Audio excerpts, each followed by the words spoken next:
Tonight, I want to begin by asking one simple question.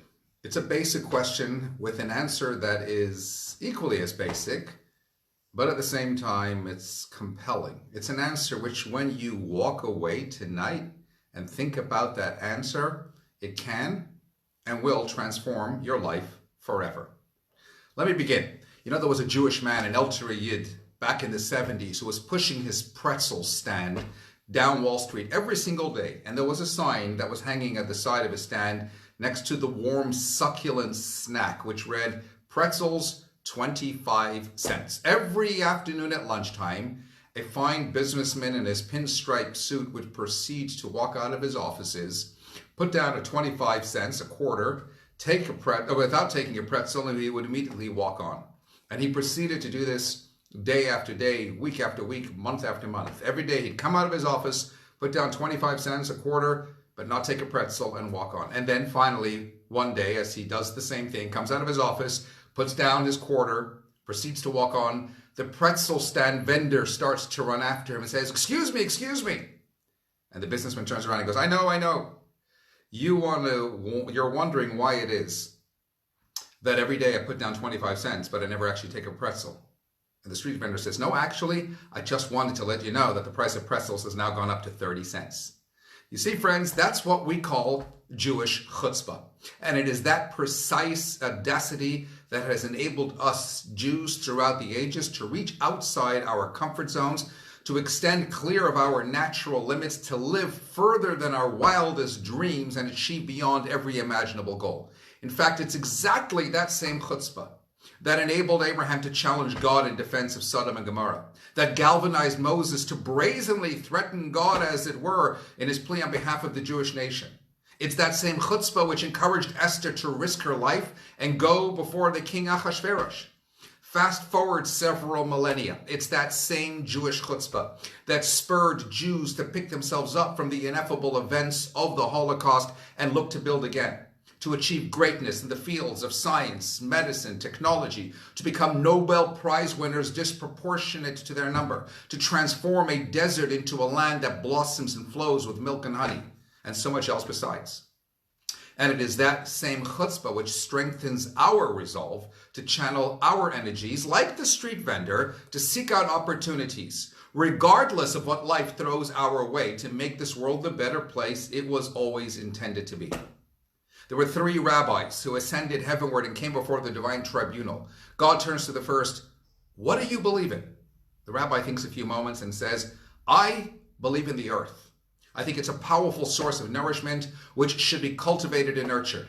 God replies, I like your sense of beliefs. Come here, sit on my right side. God turns to the second rabbi. What do you believe in? The rabbi ponders a few moments. I believe in the people. I think they are cherished beings in desperate need of preservation and salvation. God replies, I like your sense of beliefs. Come here, sit on my left side. He then turns to the third rabbi. What do you believe in? The rabbi takes in the scene, looks to the right of God's throne, looks to the left of God's throne, and then brazenly says, I believe that you are sitting in my seat. Jewish chutzpah means that you fundamentally believe that you were created in the image of God. You see yourself literally as God-like, that you appreciate with every fiber of your being that you can partner God by continuing the creative process. He created the earth, you develop it. He created mankind, you enhance it. He created you, you sit in his seat, as it were, in this world where you strive to make heaven a place on earth. Now we might think to ourselves, I'm but a mere mortal being. What kind of impact can I have on the world? What kind of difference can I really make? The answer is actually in Jewish law. Maimonides says categorically, every single Jew has an obligation to envisage the world as though it is evenly balanced on a perfect scale. The one good deed, the one act of kindness, the one mitzvah you do can tip the scales of the world to the side of merit and goodness and bring imminent salvation to the entire universe. And hence, question number 1 that I began with, the key question. If I was to go in search of 2 words, just 2 words, that essentially sums up the mission statement of the Jew, what would they be? Have you ever thought about that? Is it be good, give money, say l'chaim? Actually, I believe the two words are ripple effect.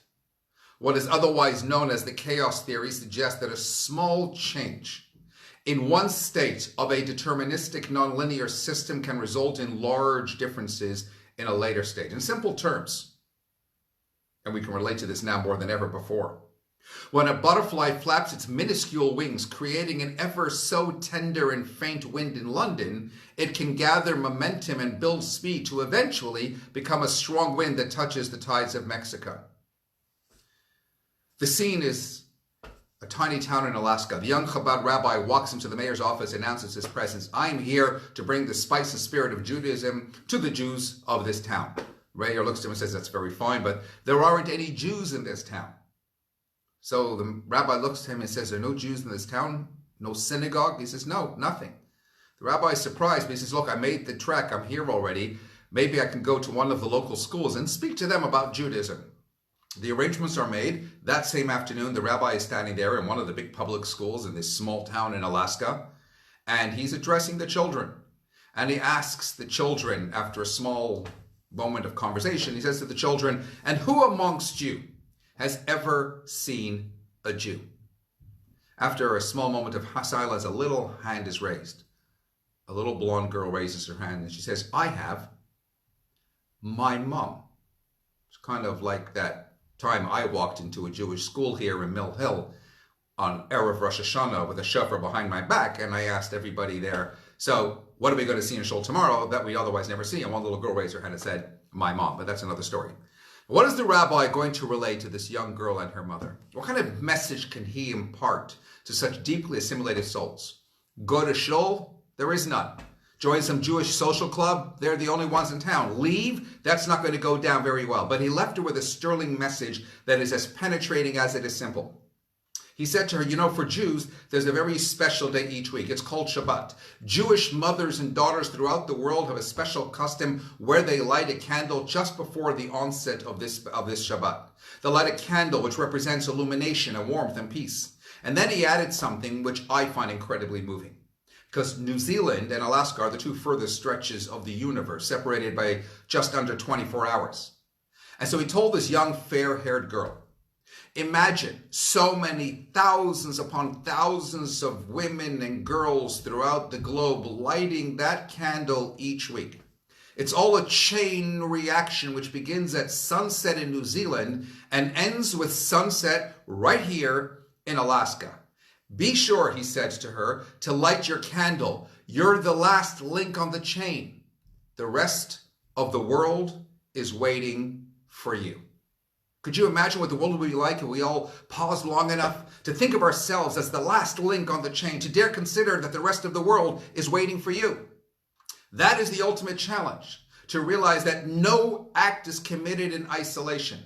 It could be a trivial deed, something we really don't give much consideration to, a simple word, a small gesture, but it resonates and it can have compelling effects reverberating well beyond your immediate confines and echoing through the course of history. Nowhere and at no time has the ripple effect been more evident to our generation than in our current crisis. Something starts off in solitude somewhere in China, and in no time it reverberates and ricochets right around the world. If a tiny, unseen virus can do something so devastating like that, imagine the power of every single one of your positive actions. The ripple effect is the reality of life, and it is the mission statement of the Jew. Hence, it's incumbent upon all of us to reflect now more than ever. Take a moment of spiritual respite from your otherwise tumultuous workload in life. Think beyond the confines of your own limitations, your material pursuits, your next conquest. Remember the time-hallowed words of our sages, "Man was created alone, singular, so that he could say, 'For me was this world created.'" Each of us must have the chutzpah to believe the world was created for me. And if the world was created for me, then the rest of the world is waiting for me to make the differences that will positively affect all of mankind. It was the summer of 1977 when my parents took us with them to Los Angeles. And my father, Olav Shalom, was going then on a speaking tour. Somewhere mid-tour, Rabbi Yonah Fratkin of Chabad San Diego reached out to my father and asked whether he could deliver an impromptu lecture at his Chabad house in San Diego. It was a much longer ride from LA to San Diego than expected, and indeed, the audience was particularly small, 10 people. Needless to say, my father was not much pleased. One of the few in that audience was a college kid named Jay, who was at a real crossroads in his life, like many of that era. And he engaged with my father at the end of his talk. And when the hour was late, my father insisted, "I'm tired, I need to go back to Los Angeles." Jay said, "I don't know much about Jewish learning, but I do know it says whoever saves one Jewish life, it is as if they have saved an entire world." My father shrugs his shoulders and he acquiesces. They talked till 2 in the morning. The following year, my father is back in San Diego for now a properly organized, well-attended lecture, and at the end of his talk, he's introduced to the same college kid, Jay, who had turned his life around and found his way back to his traditional roots. And my father often retold that story to emphasize to us children the important lesson that he had learned. It's never about the number, he would stress. It's always about the substance. From that day, he insisted he was never again bothered about how big or small the audience, because you never know the impact you can have on even one soul in the crowd. Fast forward to the summer of 2017, 40 years later. I'm en route to San Diego to deliver a lecture for Rabbi Eli Fratkin of Coronado Beach. And he expressed to me his concern about synagogue, about the attendance, and it being midweek, it being midsummer, etc. I repeated to him, as I had done to numerous others before him, the same story and message of my father. And in the end, the popularity of Rabbi Eli and his wife was such that they had a full house. But it was the gentleman who approached me at the end of my talk that really brought tears to my eyes and made my soul brim over. "Hi," he said, "my name is Jay. 40 years on, he will have married off all his children and now with beautiful Jewish grandchildren. I don't normally come out to events like this," he told me, "but I needed to come here tonight to tell you about and show you the fruits of your father's labor." And we had an emotional embrace, and he said, "Your dad is looking down right now and he's smiling." And I thought to myself, you never know the impact you can have on even one soul in the crowd. You see, it's never a numbers game. It's always about that one soul in the crowd, young or old, more observant, less observant. A Jew is a Jew is a Jew, and it's always about making that impact, touching that heart, igniting that soul, realizing the ripple effect 40 years on and many eons beyond that. And so, friends, if there's one spiritual lesson that we can derive from this dreaded virus, it is this: reaching even just one soul with a message of love, even as sometimes we may not be inclined to, sets in motion a reaction that passes that hopeful message on to others, and then beyond that to others still, rippling out to reach countless souls. The actions we take create a series of consequences for the people in our lives. These ripples are passed along through our network of friends, family, associates, co-workers, clients, even casual acquaintances and strangers. Every ripple has the power to affect their lives, perhaps subtly, perhaps dramatically. By consciously creating positive ripples, we can systematically improve the lives of others, and by extension, the world. That is the mission statement of the Jew, the ripple effect. That's how you bring redemption into the life of another. Indeed, that's how you bring redemption to the world. Stay safe, be happy, look after yourselves and each other.